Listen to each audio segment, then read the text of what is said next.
اعلیٰ حضرت شاہ علی حسین اشرفی میاں رحمۃ اللہ تعالی علیہ کا لکھا ہوا کلام پیش کرتا ہوں. فارسی کلام ہے اور امید کرتا ہوں کہ انشاءاللہ سمجھ میں آئے گا. آسان ہے, کچھ زیادہ مشکل نہیں. محبوب ذات کبریا فریاد رس فریاد رس. محبوب ذات کبریا فریاد رس فریاد رس.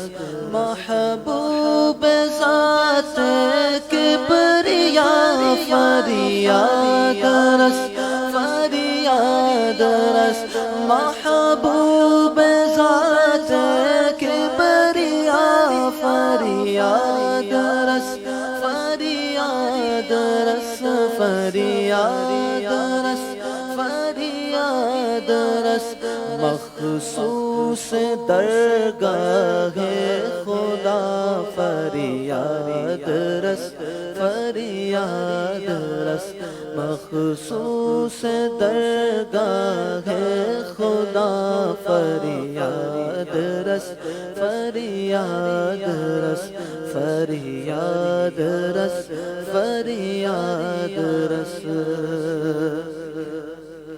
عالم ذل میں ملت دان دائے اسرار کل.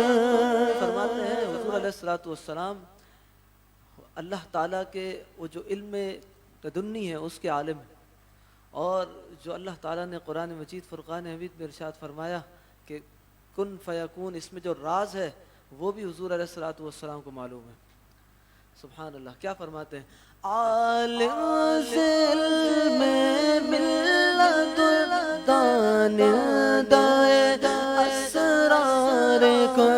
عالم ذل میں ملت دان دائے اسرار کو. دان دائے اسرار کن. اے جا تو عرش اولا فریاد رس فریاد رس. اے جائے تو عرش اولا فریاد رس فریاد رس. محبوب ذات کبریا فریاد رس فریاد رس. مخصوص درگاہ خدا فریاد رس فریاد رس. اے انبیاء را پیشوا فریاد رس فریاد رس. اے انبیاء را پیشوا فریاد رس فریاد رس فریاد رس فریاد رس. ہر مقتدا را مقتدا فریاد رس فریاد رس. ہر مقتدا را مقتدا فریاد رس فریاد رس فریاد رس فریاد رس. اور مقطع میں کیا خوب فرماتے ہیں؟ یہ اشرفی خستہ جاں گوید بسد آہو فغا. اشرفی خستہ جاں گوید بسد آہو فغا. گوید بسد آہو فغا. یا مصطفیٰ یا مجتبی فریاد رس فریاد رس. یا مصطفیٰ یا مجتبی فریاد رس فریاد رس فریاد رس فریاد رس. مخصوص درگاہ خدا فریاد رس فریاد رس فریاد رس فریاد فریاد رس فریاد رس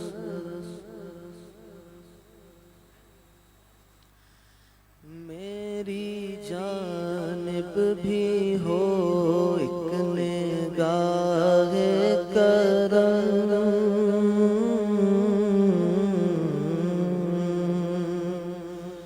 یا رسول اللہ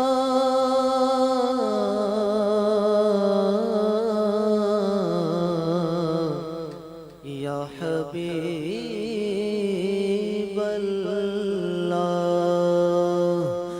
میری جانب بھی ہو ایک نگاہ کرم میری جانب بھی ہو ایک نگاہ کرم اے شفیع الورا خاتم الانبیاء اے شفیع الورا خاتم الانبیاء آپ نور ازل آپ شمع حرم آپ شمس و ضحی خاتم الانبیاء آپ شمس و ضحی خاتم الانبیاء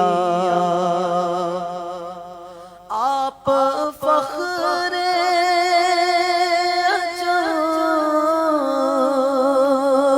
آپ شان عرب آپ فضل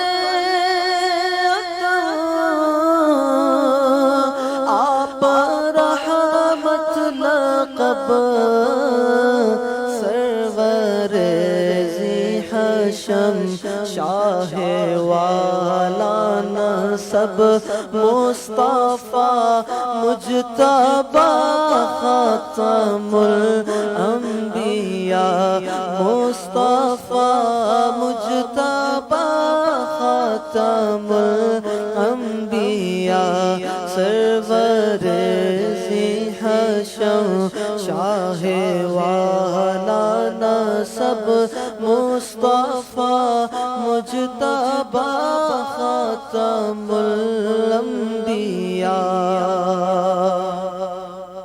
اے وحید الزمان اے بلیغ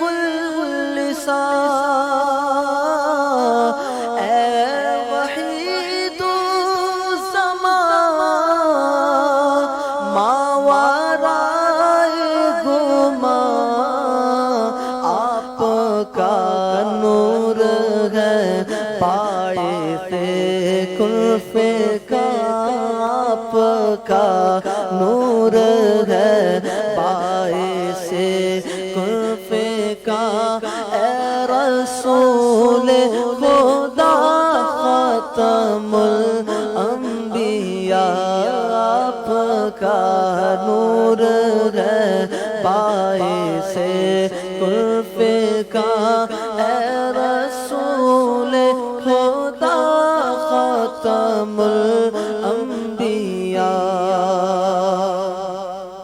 آپ ہیں وجہ تخلیق کون و مکان آپ کے دم سے ہے یہ زمین آسمان آپ ہیں بے نشانی کا بین نشان آپ ہیں بے نشانی کا بین نشان اے شہ دو سارا خاتم الانبیاء اے شہ دو سارا خاتم الانبیاء آپ نور ازل آپ شمع حرم آپ شمس و ضحی خاتم الانبیاء. اب ایک گزارش میں کرتا ہوں، آگے 2 شعر پڑھا ہوں تو اس میں بہت سے علماء بھی سن رہے ہوں گے، بہت سے ایسے لوگ بھی سن رہے ہوں گے جو ماشاءاللہ درس نظامی سے تعلق رکھتے ہیں، پڑھ رہے ہیں یا پڑھا رہے ہیں. تو اب یہ دیکھیے گا حضور علیہ الصلاۃ والسلام کی شان میں شاعر نے فاعل اور مفعول کو کس طرح بیان کیا. فرماتے ہیں میری جانب بھی ہو ایک نگاہ کرم اے شفیع الورا خاتم الانبیاء. آپ شاہد بھی ہیں، آپ مشہود بھی، آپ حامد بھی ہیں، آپ محمود بھی، آپ قاصد بھی ہیں، آپ مقصود بھی. اے حبیب خدا خاتم الانبیاء، آپ قاصد بھی ہیں، آپ مقصود بھی. اے حبیب خدا خاتم الانبیاء. اسی کے ساتھ ہے بالکل.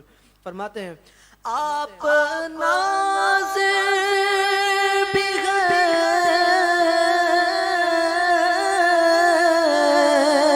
آپ منظور بھی،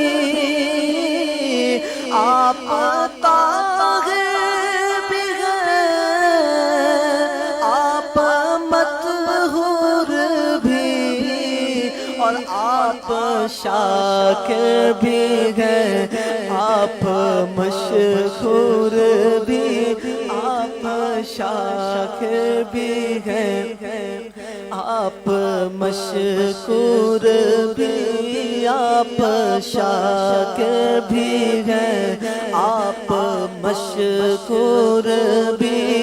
آپ صدر الاولیاء خاتم الانبیاء، آپ شاکر بھی ہیں، آپ مشکور بھی، آپ صدر الاولیاء خاتم الانبیاء. میری جانب بھی ہو ایک نگاہ کرم اے شفیع الورا خاتم الانبیاء. آپ نور ازل، آپ شمع حرم، آپ شمس الضحیٰ خاتم الانبیاء.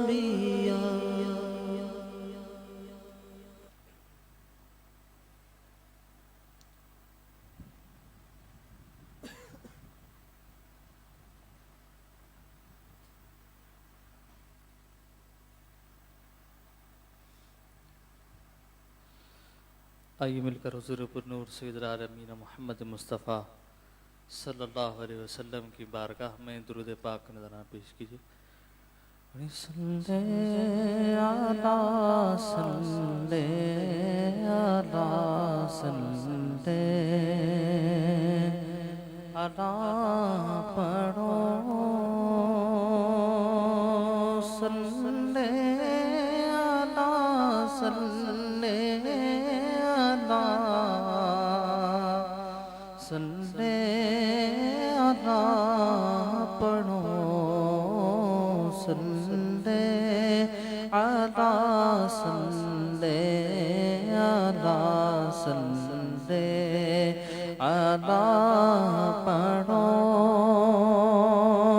صلی علی صلی علی صلی پڑھو. کلمے میں جن کا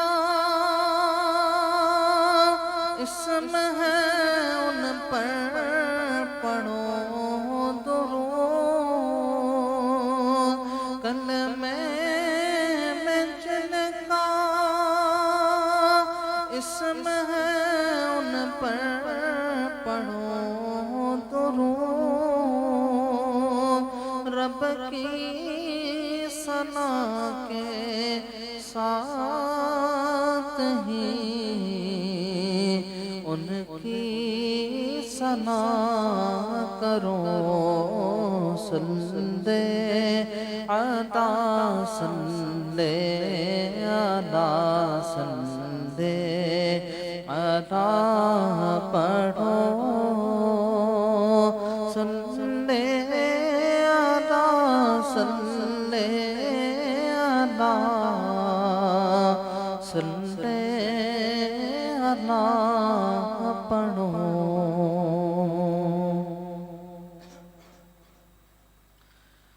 چھیڑتا ہوں میں بھی اب تذکرہ مدینے کا مدینے کا چھیڑتا ہوں میں بھی اب تذکرہ مدینے کا مدینے کا کھولتا ہوں لب جیسے در کھلا مدینے کا.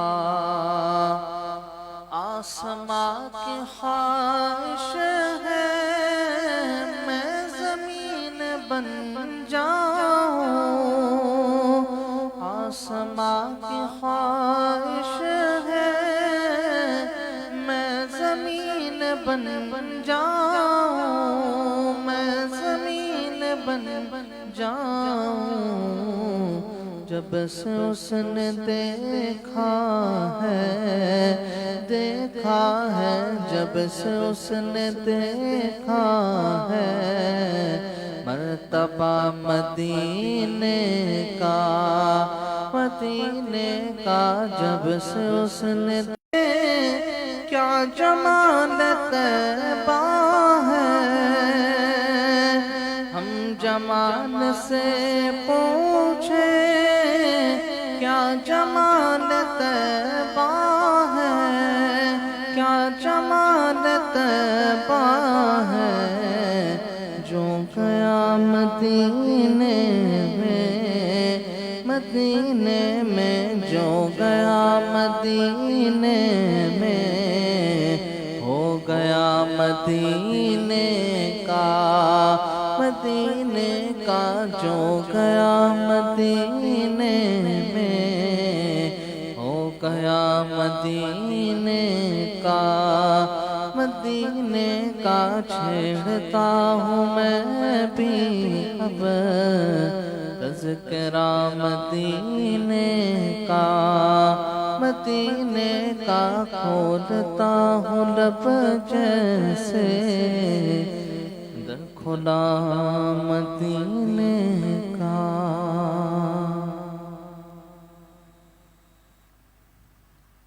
درود شریف پڑھیے. اللہم صلی علی سیدنا مولانا محمد وعلی آل سیدنا مولانا محمد وبارک وسلم وصلوا علیہ صلاۃ و سلام علیک یا سیدی یا رسول اللہ.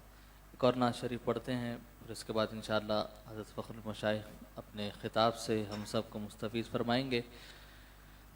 سوز دل چاہیے چشم نم چاہیے سوز دل چاہیے چشم زمین پر کہ زیر زمین مجھ کو طیبہ میں ایک اپنا گھر چاہیے. گوشہ گوشہ مدینے کا پر نور ہے سارا ماحول جلووں سے معمور ہے.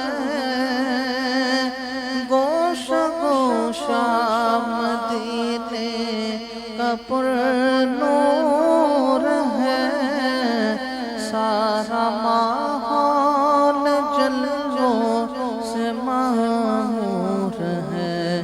شرط یہ ہے کہ ظرف نظر چاہیے شرط یہ ہے کہ ظرف نظر چاہیے دیکھنے کو کوئی دیدار چاہیے سوز دل چاہیے چشم نم چاہیے اور ذوق طلب معتبر چاہیے ہو میسر مدینے کی گلیاں اگر آنکھ کافی نہیں ہے نظر چاہیے ہو میسر مدینے کی گلیاں اگر آنکھ کافی نہیں ہے نظر چاہیے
ادھر ہو جائے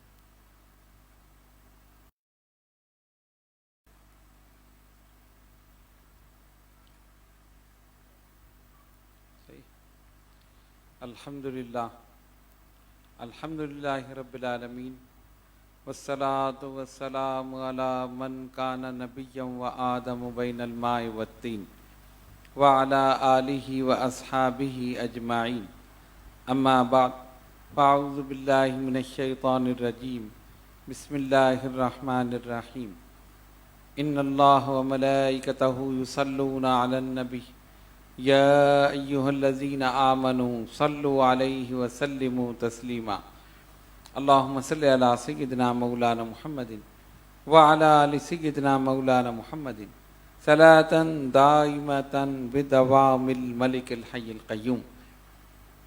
آج ہماری اس محفل کا عنوان ہے استقبال رمضان۔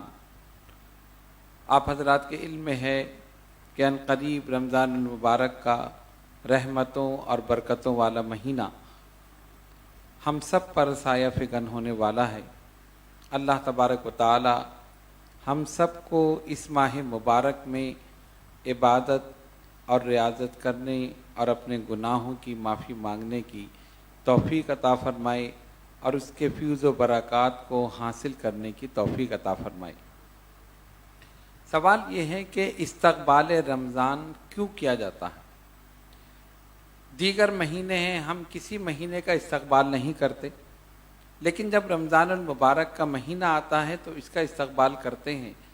تو اس مہینے کے استقبال کرنے کی وجہ کیا ہے؟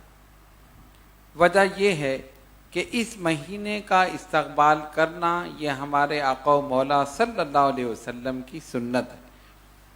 روایت میں آتا ہے کہ نبی پاک علیہ الصلوۃ والسلام نے شعبان المعظم کی 29ویں تاریخ کو صحابہ اکرام رضوان اللہ تعالی علیہم اجمعین کے اجتماع سے خطاب فرمایا۔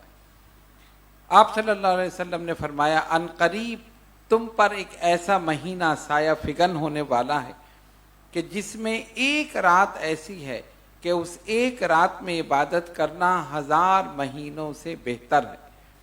اب آپ دیکھیں کہ نبی پاک علیہ الصلوۃ والسلام اس مہینے کی آمد سے پہلے اس کے فضائل بیان فرما رہے۔ وجہ کیا ہے؟ وجہ یہ ہے کہ دیکھیں مہمان کئی قسم کے ہوتے ہیں۔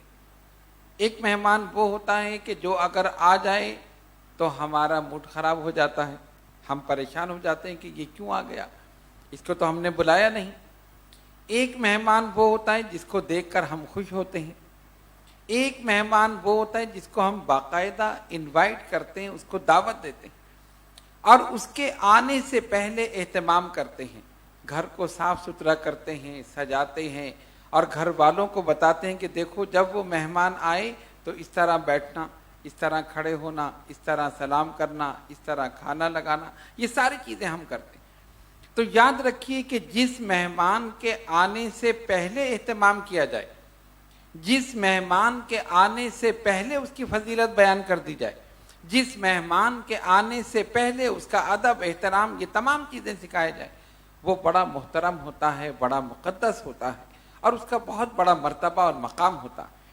رمضان المبارک ایک مہمان ہے، لیکن ایسا مہمان ہے جس کی آمد سے پہلے آقا دو جہاں صلی اللہ علیہ وسلم نے اس کی فضیلت بیان فرما دی۔ ان قریب تم پر ایک مہینہ سایہ فگن ہونے والا، اور اس مہینے میں ایک رات ایسی ہے کہ اس میں عبادت کرنا 1000 مہینوں سے بہتر ہے۔ پتہ چلا کہ نبی پاک علیہ الصلوۃ والسلام رمضان المبارک کی آمد سے قبل اس کی فضیلت اس لیے بیان فرما رہے ہیں کہ میرے یہ امتی، میرے یہ غلام اس مہینے کی اہمیت، اس کی فضیلت، اس کا مرتبہ پہلے سے سمجھ لیں، اور جب یہ مہینہ آ جائے تو نہایت ادب احترام کے ساتھ اس مہینے کو گزاریں۔ اس وجہ سے ہم استقبال کرتے ہیں۔ تو آج کی یہ محفل استقبال رمضان کے سلسلے میں۔ اچھا، استقبال ہم کر رہے ہیں، لیکن استقبال کا طریقہ کیا ہے؟ کوئی آتا ہے تو آپ گھر کو سجاتے ہیں، صاف ستھرا چیزیں چاہیے، سحری میں آپ کو کھانے کے لیے غذا چاہیے، جب سحری نہیں کھائیں گے تو پھر افطار، اور افطار نہیں کریں گے تو پھر سحری، دونوں چیزیں جو ہیں لازم و ملزوم ہیں۔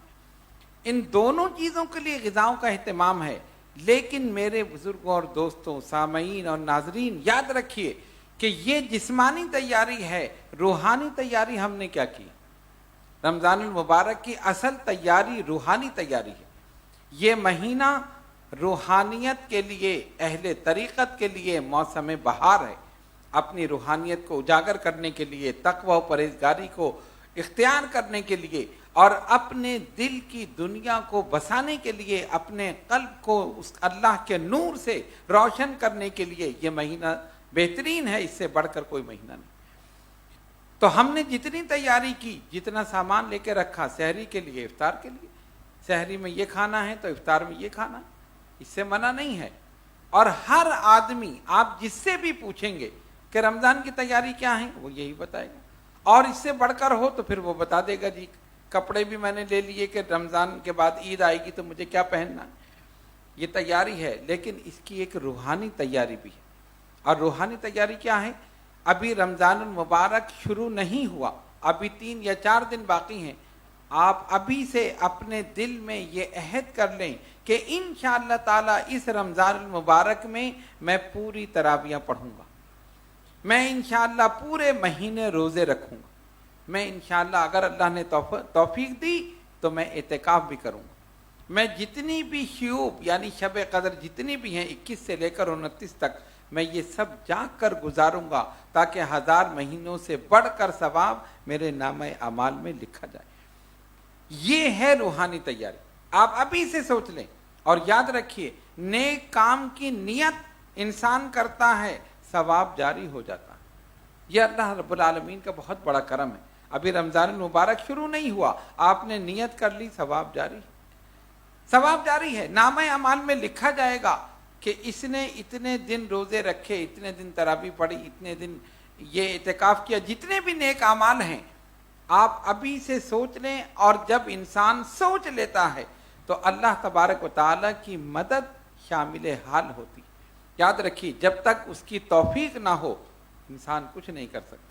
ہم کہتے ہیں کہ ہم نے روزہ رکھا، ہم نے نفل پڑھے، ہم نے تلاوت قرآن کی، ہم نے اعتکاف کیا، ہم نے شب قدر میں جتنی بھی راتیں تھیں جا کر گزاری، نہیں، یہ اس کی توفیق تھی تب آپ نے کیا۔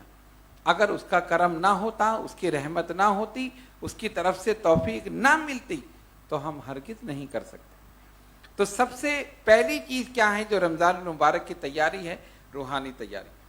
آپ نے جسمانی تیاری کر لی، جسم کی غذا کے لیے ساری چیزیں آپ نے جمع کر لی. اب آپ یہ سوچ لیں کہ مجھے اس میں عبادت کرنی ہے. جھوٹ سے، غیبت سے، چغلی سے، کسی کی دل آزاری سے، فحش گوئی سے اور دیگر گناہ صغائر و کبائر جتنے بھی ہیں ان سب سے اپنے آپ کو محفوظ رکھنا ہے. آپ ابھی سے یہ نیت کر لیں اور جب رمضان المبارک شروع ہو جائیں تو اس پر عمل پیرا ہو جائے. یہ ہے اصل تیاری، اور یہ ایسی تیاری ہے کہ نیت کر لی اور ثواب جاری. کتنی اچھی بات ہے، اور اللہ رب العالمین کا کتنا بڑا کرم ہے کہ ابھی ہم نے عمل نہیں کیا، ثواب جاری ہو گیا. یہ ہے اصل تیاری رمضان المبارک کی، اور یہ ہے اصل استقبال اس ماہ مبارک کا.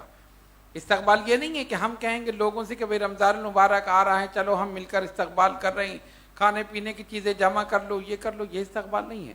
استقبال یہ ہے کہ اس کی روحانی تیاری کی جائے. ہم اپنی روح کو کیا غذا پہنچائیں گے اس ماہ مبارک. اصل یہ تیاری. اب آئیے ذرا سا جائزہ لیں کہ اس ماہ مبارک میں ہمیں کیا کرنا ہے. سب سے پہلی چیز جو چاند ہوتے ہی شروع ہوتی ہے وہ ہے تراویح.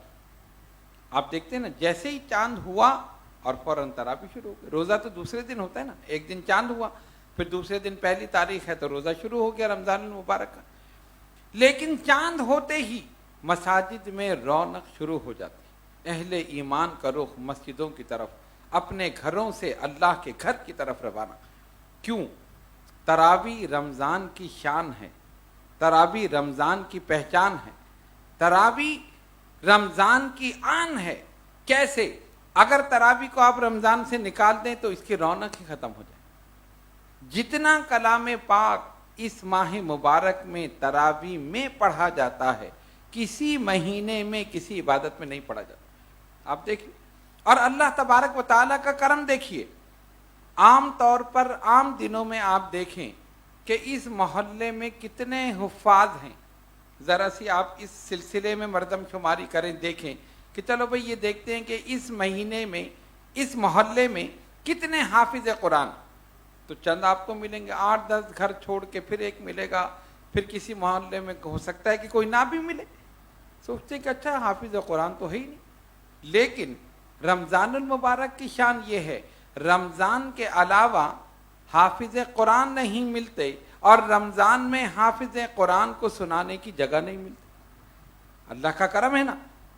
کوئی ہال میں سنا رہا ہے تو کوئی گھر کی چھت پہ سنا رہا ہے تو کوئی کمرے میں سنا رہا ہے تو کوئی مسجد میں سنا رہا ہے. مسجد میں 3 منزلہ اگر مسجد ہے تو تینوں میں تراویح ہو رہی. یہ اللہ رب العالمین کا کرم ہے. اور ہم اگر اللہ کے عذاب سے، اس کے غضب سے بچے ہوئے ہیں تو اسی ماہ مبارک کی وجہ سے کہ کثرت کے ساتھ اس میں کلام پاک کی تلاوت کی جاتی. لوگ انفرادی طور پر بھی پڑھتے ہیں، اجتماعی طور پر تراویح میں بھی پڑھتے ہیں. نبی پاک علیہ الصلوۃ والسلام کے زمانے میں آپ صلی اللہ علیہ وسلم نے باختلاف روایت 2 یا 3 دن تراویح کی جماعت کرائی. صحابہ کرام رضوان اللہ تعالی علیہم اجمعین کو علم ہوا کہ سرکار دو عالم علیہ الصلوۃ والسلام نے ایک عبادت کرائی ہے، ایک جماعت کرائی ہے. سب جمع ہو گئے. اتنی کثرت ہوئی کہ مسجد نبوی بھر گئی، جگہ نہ رہی. لیکن نبی پاک علیہ الصلوۃ والسلام کاشانہ نبوت سے باہر تشریف نہیں لائے. ساری رات صحابہ بیٹھے رہے. صبح ہوئی، کاشانہ نبوت کا دروازہ کھلتا ہے. آقا دو جہاں صلی اللہ علیہ وسلم تشریف لائے، نماز فجر کی امامت فرمائی، اور پھر فرمایا لوگوں سنو، تمہاری رات کی حالت مجھ سے پوشیدہ نہیں تھی. تم جس ذوق اور شوق کے ساتھ نماز تراویح پڑھنے کے لیے آئے تھے وہ مجھ پر پوشیدہ نہیں تھا. لیکن میں اس لیے نہیں آیا کہ آگے چل کر تم اس کو ادا کرنے سے عاجز نہ ہو جاؤ، اور یہ جو تراویح ہے اس کو تم ادا کرنے سے عاجز ہو جاؤ گے اور کہیں اللہ کا غضب نازل نہ ہو جائے.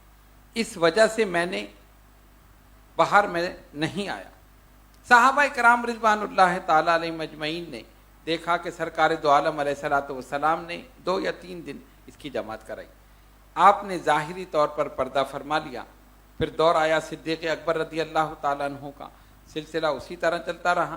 پھر دور آیا فاروق اعظم رضی اللہ تعالیٰ عنہ کا، تو آپ نے دیکھا کہ لوگ علیحدہ علیحدہ تراویح پڑھ رہے ہیں، 2 ادھر ہیں تو 4 ادھر ہیں تو 5 ادھر ہیں 6 ادھر ہیں۔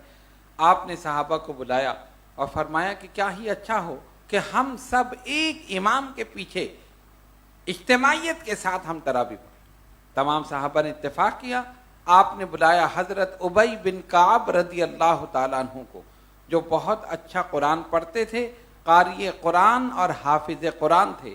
اللہ تعالیٰ نے ان کو بہترین آواز عطا فرمائی، فرمایا ابی تم ہمارے امام بن جاؤ، ہم سب تمہارے مقتدی بن جاتے۔ حضرت ابی بن کعب رضی اللہ تعالیٰ عنہ امام بن گئے، تمام صحابہ مقتدی بن گئے۔ پہلی مرتبہ با جماعت نماز سیدنا فاروق اعظم رضی اللہ تعالیٰ عنہ کے دور میں ہوئی۔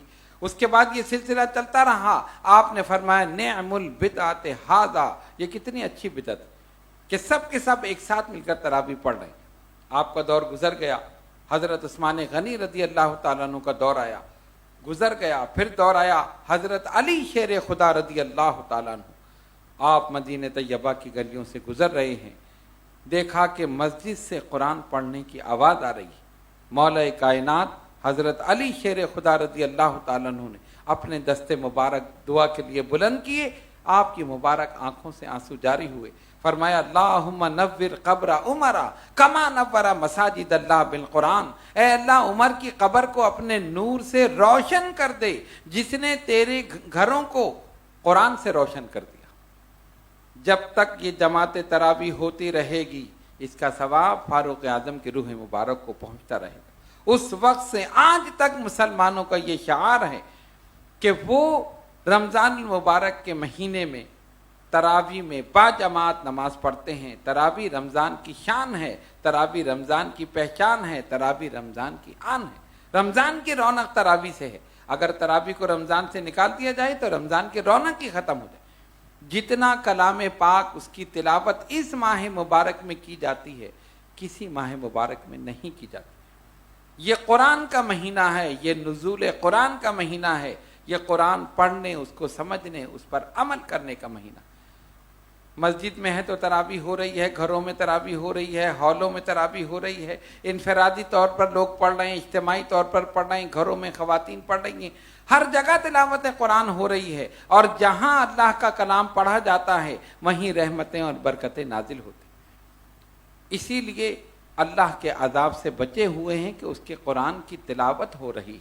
تو جو لوگ اس ماہ مبارک میں با جماعت تراویح پڑھیں گے، یقیناً وہ اللہ تبارک و تعالیٰ کے فضل، اس کی رحمت، اس کے کرم کے مستحق ہوں گے۔ اور انشاءاللہ جتنا کلام پاک پڑھا جائے گا، ہمارے اس ملک سے، ہمارے شہر سے یہ تمام فتنے جو ہیں انشاءاللہ تعالیٰ یہ ختم ہو جائیں۔ تو ہمیں چاہیے کہ ابھی سے ہم اہتمام کریں کہ ہمیں نماز تراویح با جماعت پڑھنی ہے اور پورے رمضان پڑھنی ہے۔ تراویح یہ نہیں کہ اگر ختم قرآن ہو جائے تو آپ اس کو چھوڑ دیں۔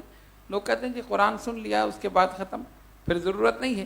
نہیں، تراویح پورے رمضان ہے، یہی نیت کیجئے اور اسی پر عمل بھی کیجئے۔ دوسری بات، اس کے بعد ہے روزہ۔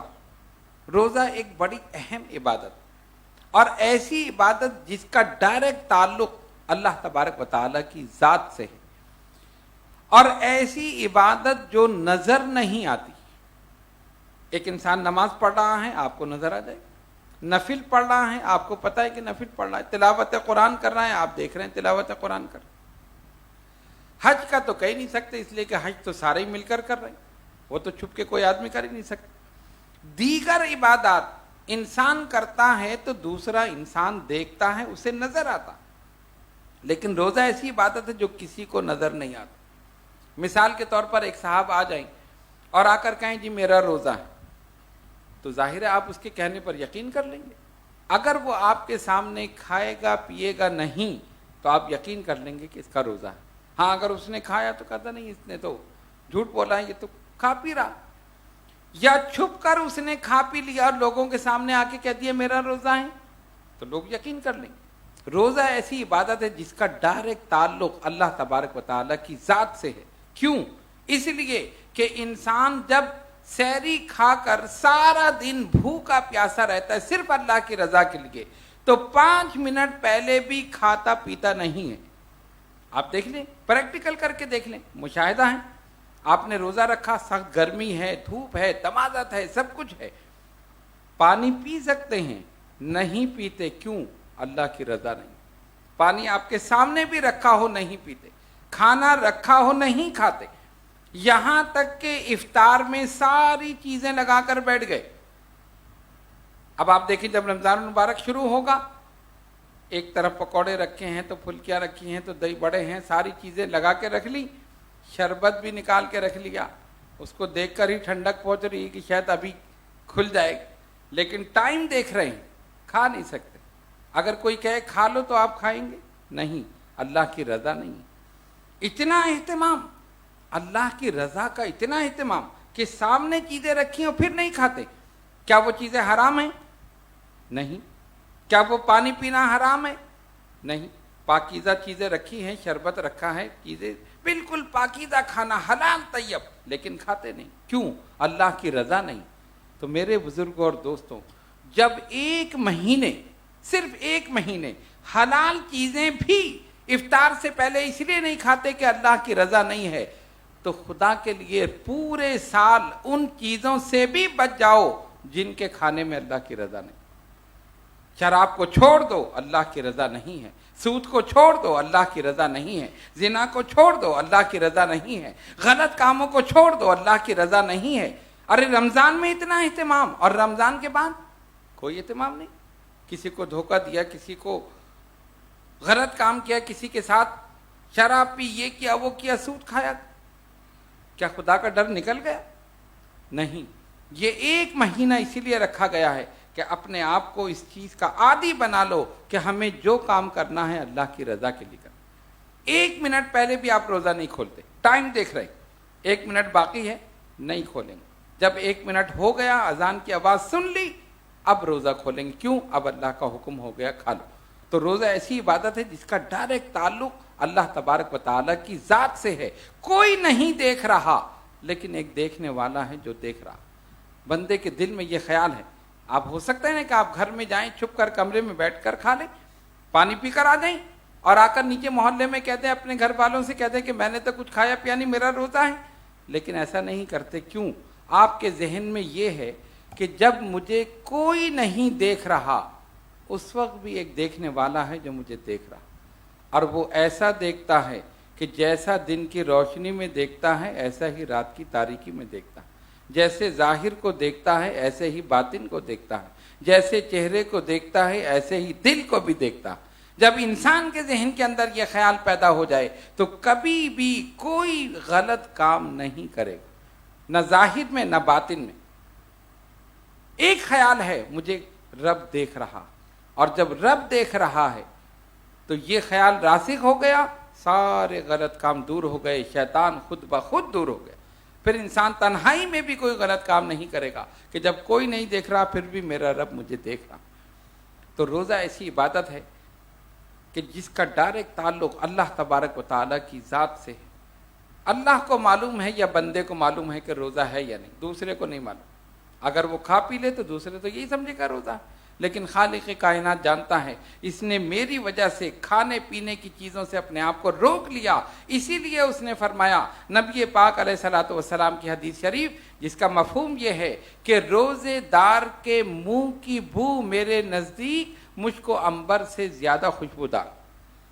اور دوسرے مقام پر سرکار نے فرمایا حدیث شریف جس کا مفہوم یہ ہے کہ روزہ میرے لیے ہے, میں ہی اس کی جزا ہوں.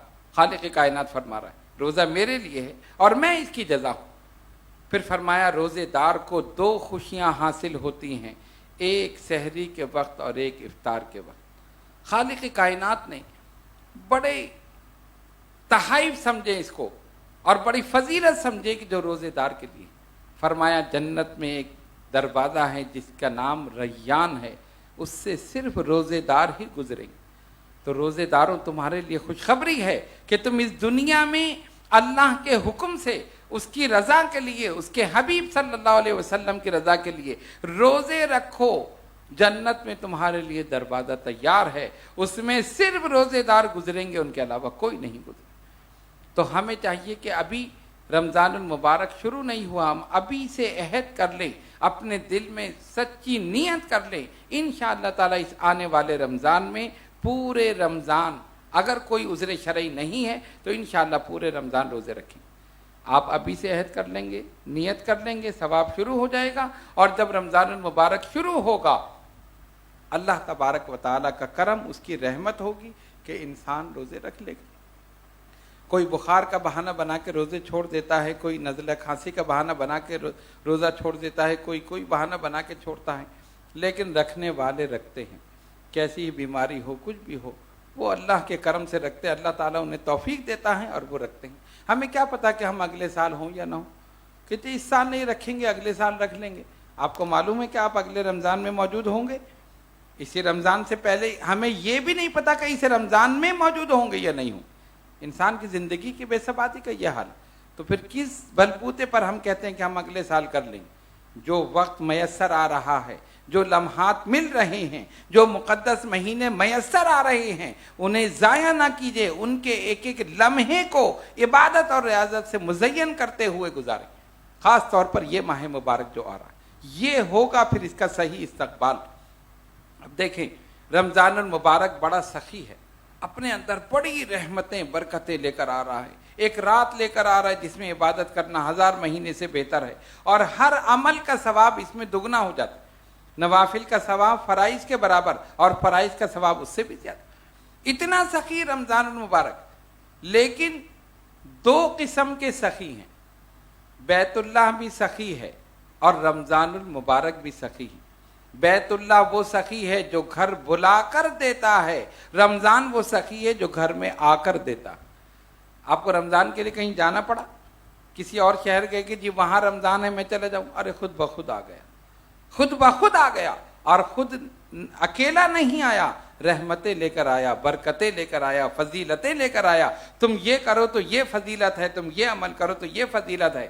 اگر عام دنوں میں قرآن مجید فرقان حمید کی تلاوت میں 1 حرف پر 10 نیکیاں ہیں، تو رمضان المبارک میں دگنی، ہر عمل پر، یعنی جو بھی آپ نیک عمل کریں، اللہ رب العالمین کی رحمتوں کے دروازے کھلے ہوئے ہیں۔ تم کر کے تو دیکھو، ارے تم قرآن پڑھ کے تو دیکھو، تم اس کو سمجھ کے تو دیکھو، تم تراویح پڑھ کر دیکھو، تم روزہ رکھ کر دیکھو، تم رمضان میں اعتکاف کر کے دیکھو۔ ہم تو مائل با کرم ہیں، کوئی سائل ہی نہیں، راہ دکھلائیں کسے، رہ رب منزل ہی نہیں۔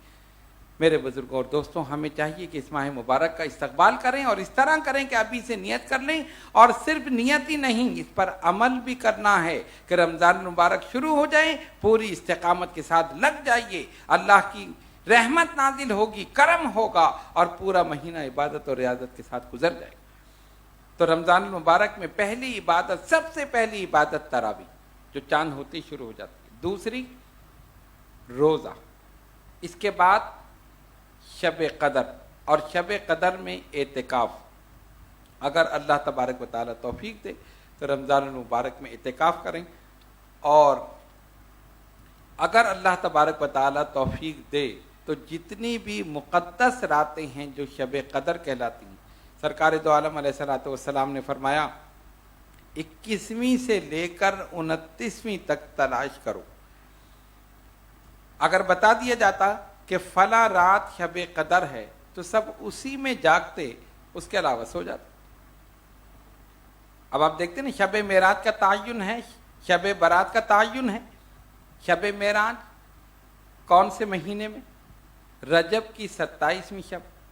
شب برات شعبان المعظم کی 15ویں شب، تعین ہے۔ ہم 16 کو تو نہیں جاگتے نا، کیوں؟ ہمیں پتہ ہے کہ 15ویں شب ہے، لیکن شب قدر کا تعین نہیں کیا۔ 21ویں سے لے کر 29ویں تک تم تلاش کرو۔ کیوں؟ کہیں بتانے میں حکمت ہے، کہیں چھپانے میں حکمت۔ وہاں بتانے میں حکمت تھی، یہاں چھپانے میں حکمت۔ اور چھپانے میں کیا حکمت؟ بھئی اللہ تبارک و تعالیٰ بتا دیتا ہے، محبوب صلی اللہ علیہ وسلم اپنے امتیوں کو بتا دیجئے 21ویں شب قدر ہے، اسی میں جاگیں، یا 27ویں ہے یا 29ویں ہے۔ نہیں، سرکار دو عالم علیہ الصلوۃ والسلام فرماتے ہیں، مسلم شریف کی حدیث ہے کہ مجھے شب قدر دکھائی گئی اور مجھے بتایا گیا کہ کون سی رات، میں تمہیں بتانے کے لیے آ رہا تھا۔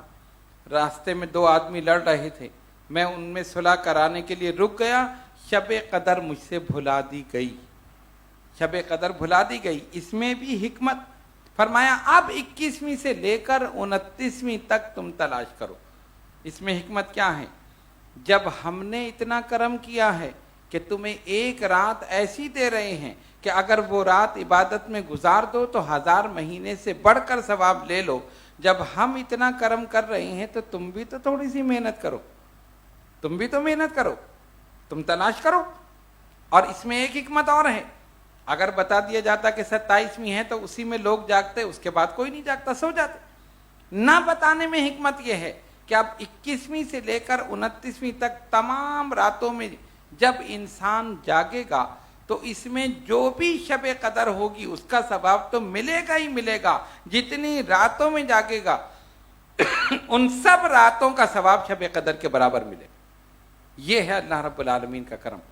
تو کہیں چھپانے میں حکمت، کہیں بتانے میں حکمت۔ تو ہمیں چاہیے کہ یہ جتنی چیزیں ہمیں میسر آ رہی ہیں، تراویح ہے، روزہ ہے، اعتکاف ہے، شب قدر ہے، جو رمضان المبارک کی خاص خاص چیزیں ہیں، ان میں سے کسی چیز کو ضائع نہ کریں اور حتی الامکان کوشش کریں کہ ان تمام چیزوں کو ہم کر گزریں۔ ہو سکتا ہے کہ اگلا رمضان ہمیں نہ مل سکے، ہم نہ ہو، تو اس لیے جو وقت میسر آ رہا ہے، جو مبارک مقدس مہینہ رحمتوں برکتوں کے ساتھ آ رہا ہے، ابھی سے آپ نیت کر لیجئے، اور انشاءاللہ تعالی جب نیت کر لیں گے اللہ تبارک و تعالی ثواب بھی جاری فرما دے گا اور توفیق بھی عطا فرمائے گا۔ انسان کہتا ہے کہ جی میں کیسے کر سکتا ہوں، گرمی ہے، تمازت ہے، دھوپ ہے، میں کس طرح کروں؟ ارے یہی انسان ہے جس نے جہازوں کو اڑا دیا، جس نے فضاؤں کا سینہ چیر دیا، جس نے دریاؤں کے سینے چیر دیے، یہی انسان ہے، اس نے سب کچھ کر لیا۔ تو کیا یہ نہیں کر سکتا کہ اللہ کی عبادت کے لیے اپنے آپ کو تیار کر لے؟ اور جب عبادت کے لیے اپنے آپ کو تیار کرتا ہے، خالق کائنات اپنی رحمتوں کے دروازے اس پر کھول دیتا۔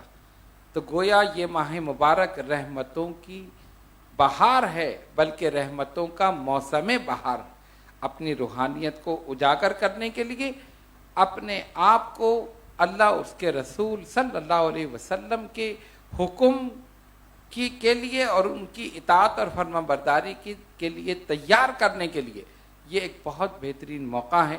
ہمیں چاہیے کہ ہم اس ماہ مبارک کو لہو و لعب، کھیل تماشوں سے، فضول باتوں سے، فحش گوئی سے، ہر چیز سے بچتے ہوئے اس ماہ مبارک کو گزاریں۔ اپنے وقت کو ضائع نہ کریں۔ رات ہو گئی تو وقت گزار رہے ہیں، باہر گلی میں بیٹھ کر وقت گزار رہے ہیں، ہوٹل پہ بیٹھ کے وقت گزار رہے ہیں کہ رات گزر رہی ہے، اب سحری کھا کر سوئیں گے۔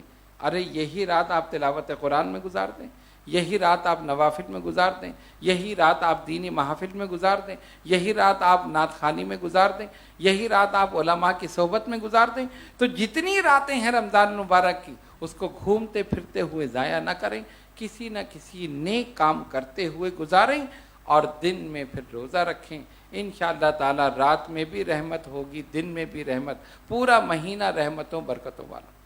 تو اس کا ایک ایک مہینہ رحمت ہے، برکت ہے، کرم ہے، مغفرت ہے، اللہ تبارک و تعالیٰ کی طرف سے ندائیں ہیں۔ ہے کوئی مانگنے والا کہ ہم اسے عطا کر دیں، ہے کوئی گناہوں کی مغفرت چاہنے والا کہ ہم اس کے گناہوں کی مغفرت کر دیں۔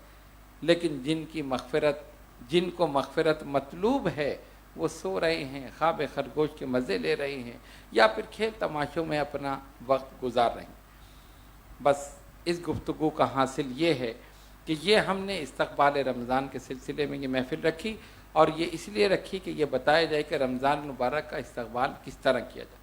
تو استقبال کرنے کی 2 صورتیں ہم نے آپ کو بتا دیں، ایک جسمانی تیاری، ایک روحانی تیاری۔ جسمانی تیاری یقیناً آپ کر چکے ہوں گے، لیکن روحانی تیاری یہ کریں کہ ابھی سے عہد کر لیں اس ماہ مبارک میں مجھے کیا کرنا ہے۔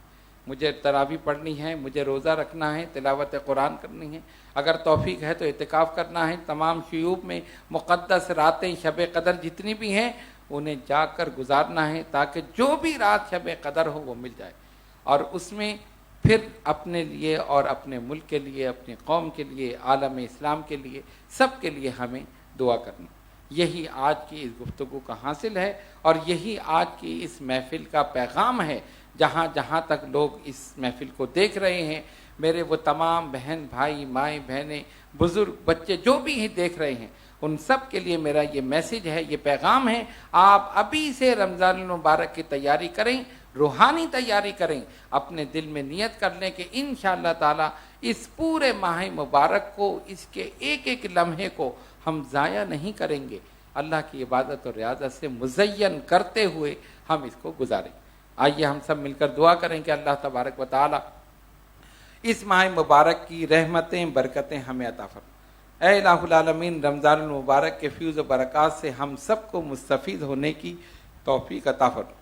الہ العالمین، جو بیمار ہیں انہیں شفاء کامل عطا فرمائے، جو کسی پریشانی میں مبتلا ہیں ان کی پریشانیوں کو دور کر دے، جو قرض دار ہیں انہیں بار قرضے سے دوشی فرما، جو بے اولاد ہیں انہیں نیک اولاد عطا فرما، جو صاحب اولاد ہیں ان کی اولاد کو ان کا فرما بردار بنا۔